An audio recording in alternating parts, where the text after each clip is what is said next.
대사증후군이라는 말은 당뇨, 고혈압 이런 것들을 다 한꺼번에 이루는 말이고요. 이 대사증후군의 밑바탕에는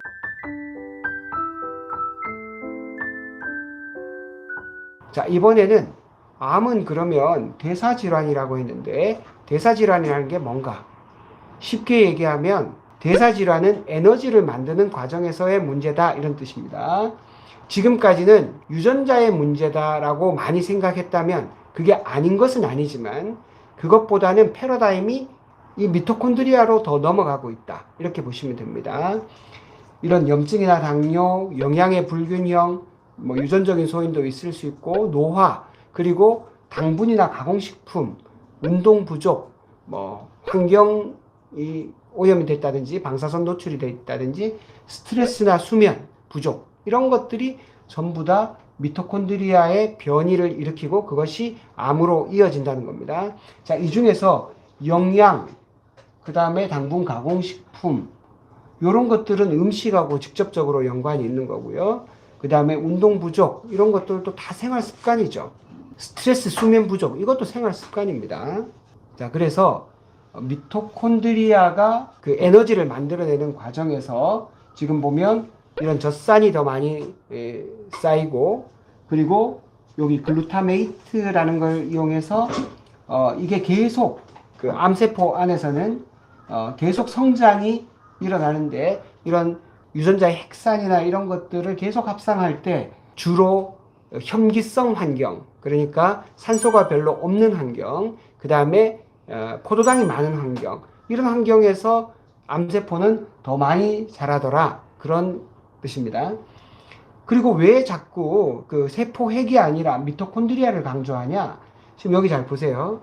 암세포의 미토콘드리아를 정상세포에다가 집어넣었더니 암세포가 된 거예요. 그리고 암세포에다가 정상적인 미토콘드리아를 집어넣었더니 암세포가 더 이상 성장하지 않은 겁니다.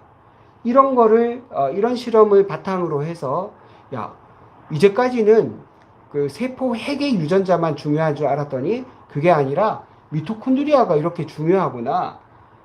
그 암세포의 미토콘드리아가 정상세포에 들어가 버리면 이렇게 암세포로 바뀌는 걸 봤을 때 어쩌면 미토콘드리아가 세포핵만큼이나 어쩌면 그것보다 더 중요한 역할을 암세포에서는 하고 있지 않을까. 지금 그렇게 생각을 한 겁니다. 대사증후군이라는 말은 당뇨, 고혈압, 심혈관 질환, 고지혈증, 비만 이런 것들을 다 한꺼번에 이루는 말이고요. 이 대사증후군의 밑바탕에는 아까 얘기한 유전적인 요소나 스트레스, 비만, 그리고 운동 부족, 그리고 과음이나 과식. 실제로는 이제 과식 중에서는 주로 포도당에 대한 이야기가 제일 많죠.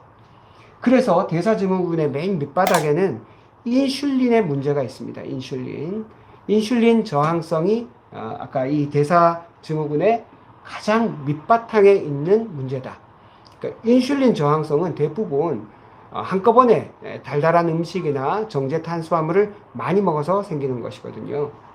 자, 이 대사증후군은 비만하고 연관이 많이 되어 있습니다. 이런 뇌경색이나 중풍, 치매 이런 게 심뇌혈관 질환이죠. 그 다음에 고지혈증, 당뇨, 고혈압, 그 다음에 지방간 이런 것들이 전부 다 그 대사증후군인데 암도 대사증후군 안에 넣어놨다는 거예요. 그 앞에 보면 여러 가지 이런 원인들이 있었고 이런 것들이 쭉 다 이어져서 이런 그 대사증후군이 되는데 대사증후군 중에 하나로 암을 끼워 넣어 놨다는 겁니다. 이 대사증후군을 그러면 어떻게 치료를 할 거냐? 그리고 우리 이제 암 치료를 어떻게 할 거냐에 대한 기본을 말씀드리겠습니다. 암 치료는 가장 기본적인 것이 이 세 가지 틀입니다.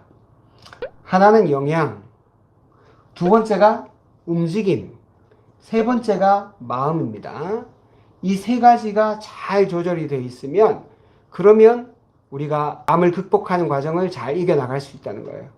영양은 쉽게 말하면 아까 그런 나쁜 탄수화물, 정제 탄수화물을 최대한 적게 먹거나 안 먹고 몸에 좋은 그 채소들이나 필요한 영양소들을 균형 있게 채워나가는 것이 이제 좋은 영향이 되겠죠. 이거는 또 구체적으로 들어가면 얘기가 엄청 많습니다. 뭐 지중해식 식단이 좋냐, 대시 식단이 좋냐, 뭐 채소만 먹어야 되냐, 육식은 그러면 안 좋냐, 뭐 그런 것도 되게 많습니다만 그런 거 앞으로 자세히 알아볼 거고요. 그 다음에 이제 움직임, 유산소 운동이 암에 좋다는 것은 뭐 말할 것도 없습니다. 그 중에서 이제 저희가 특별히 강조드리는 것은 맨발 걷기가 이 그 운동에 가장 큰 비중을 차지한다. 쉽고도 그리고 암을 이겨내는 운동 습관으로 아주 좋기 때문에 맨발 걷기를 말씀드리고, 그 다음에 이제 마음가짐이죠. 스트레스에 어떻게 우리가 대처하는가 하는 것이 바로 마음가짐이고, 이것은 결국 수면 습관하고도 이어지기 때문에 마음이 이 세 가지 큰 기둥에 속한다고 할 수 있겠습니다. 오늘은 하나의 꿀팁으로 유방암 예방법에 대해서 간략하게 말씀드리고